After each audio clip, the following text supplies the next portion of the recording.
John from John McTaggart Photography, and thank you once again for tuning into our episode, another episode this week.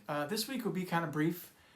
We had a couple people in the comments since we sort of relaunched this that want to know what settings that I use, or JPEG settings I use with my X-T3. So full disclosure here is I don't tweak a lot with them. When I'm shooting JPEG, I really like just to set simulations that Fujifilm builds into all their cameras.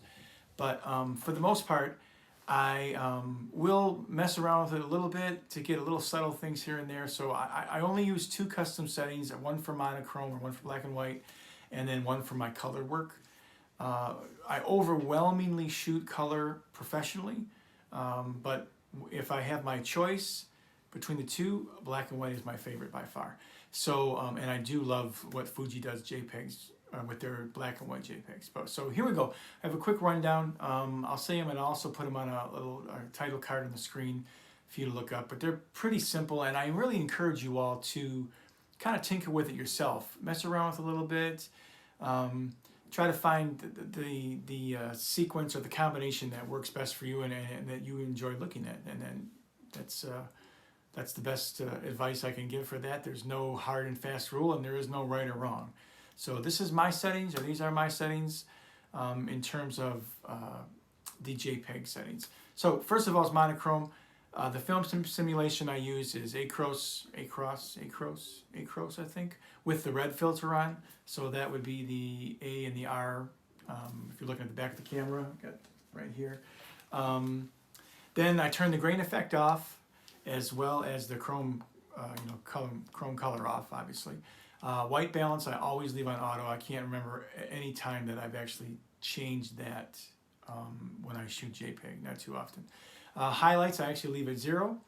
Shadow tone I crank up to +3, and sharpness -1, and noise reduction I put at -2. And that's pretty much my basic black and white JPEG settings. I don't know what it is about it. Me personally, I just kind of like the tones that it gives.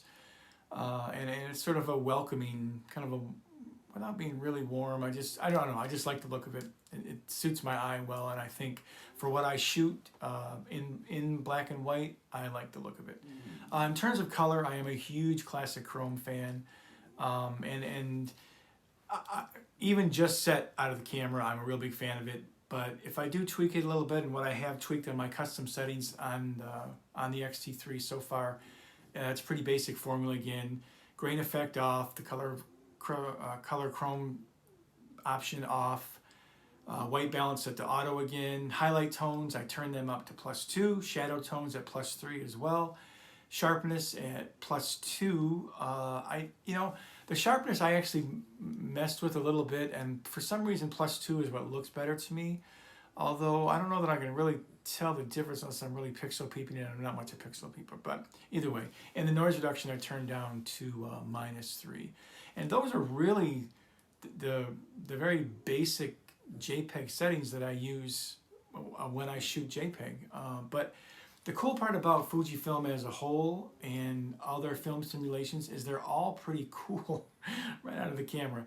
So this is just my preference, kind of like my go-to settings.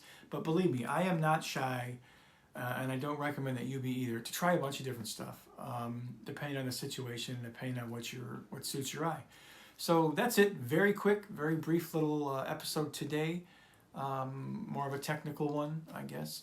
And thank you guys once again for tuning in. If you like what you see, please subscribe. Hit the like button and make sure you click on the bell so you'll know when another episode hits YouTube. And stay safe, and I will see you guys very soon. Thanks. Bye.